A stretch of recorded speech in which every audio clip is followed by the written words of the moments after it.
Okay, so momentum indicator. Let's kick off then with what we mean by momentum indicators. Now, I've already introduced you to the rate of change indicator, the relative strength indicator by name only, moving average, convergence, divergence, stochastics, and momentum. What we really need to know is what's the rationale behind them? How do they work? What is their purpose? Well, let me kick off with an analogy. Balls. What I mean by this is, if you think about when you throw something up in the air, perhaps a ball, you throw it in the air, what tends to happen is it goes up and up and up, slows down, stops, then turns, goes in the opposite direction.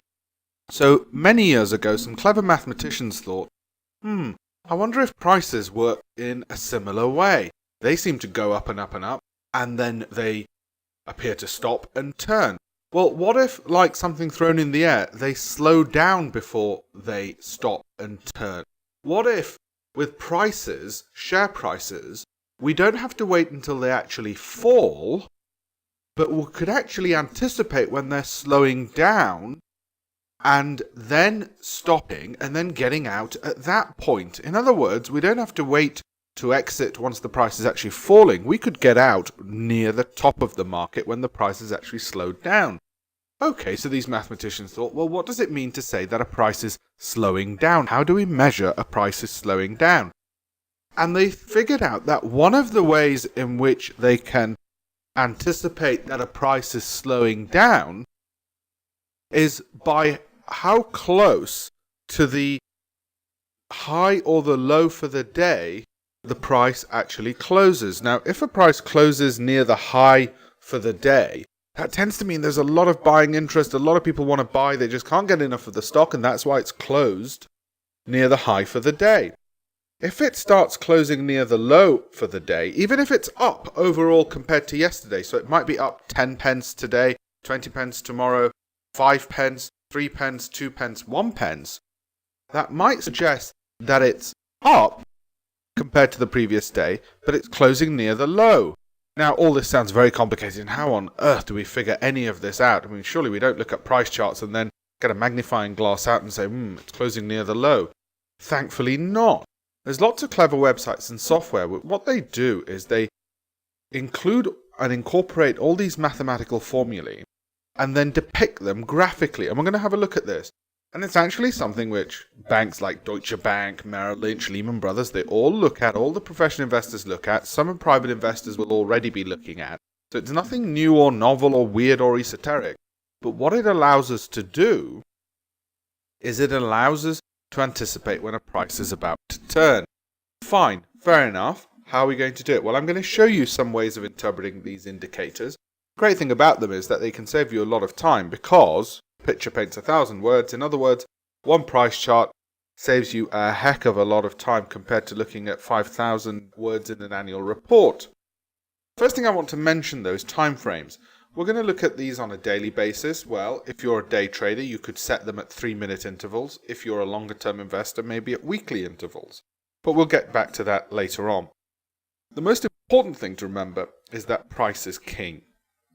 We are looking at the price. We want confirmation from the price. It doesn't matter if the indicator tells us we should sell, and I'll tell you how you interpret whether an indicator is telling us to sell or not in a moment.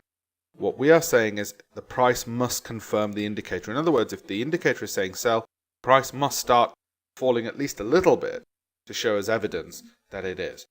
Now, how do we interpret all these momentum indicators, where it's the ROC, the RSI, the MACD, and so forth? Well, there's several key ways. One of the ways is whether the indicator is overbought or oversold. And I'll show you some examples.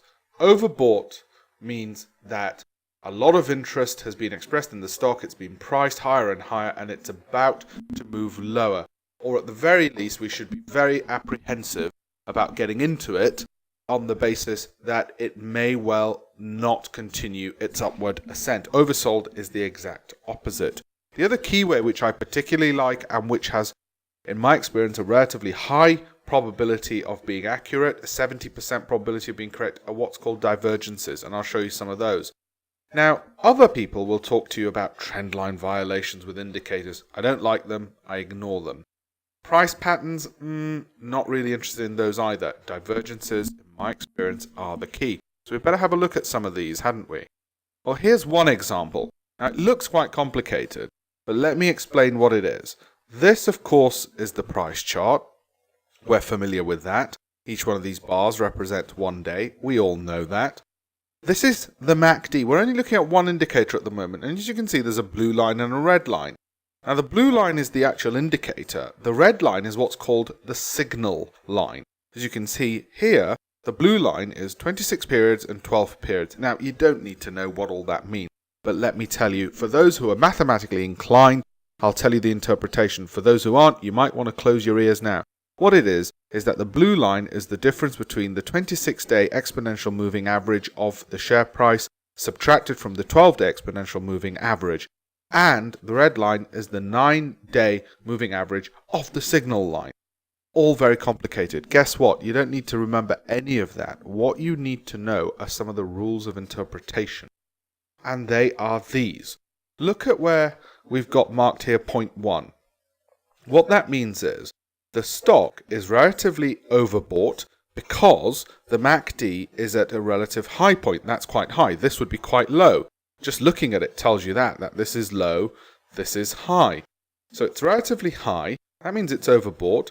But also, the blue line has crossed the red line. That suggests that it's overbought and likely to move lower. The price is likely to move lower. Similarly, at 0.2, oversold.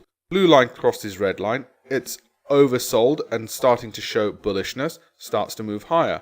Again, at 0.3, doing the reverse. Overbought, starting to move lower. Can you see there how the price has fallen? Here, how the price has started rising. Not bad as an indicator. If you were looking at the price alone, you probably couldn't have judged that at this point it's about to start falling.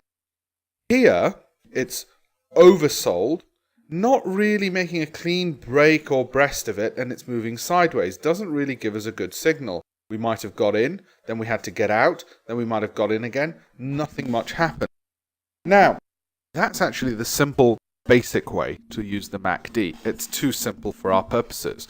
As you can see, what will happen is it'll give you some good signals like here, here, and here, and some very bad ones like here. So how do we, as experienced traders, as clever traders, how do we use it? Well, let me tell you. One of the best ways of using it is what's called the negative divergence. Now, a negative divergence is this. Look at this point here. Overbought. Yes?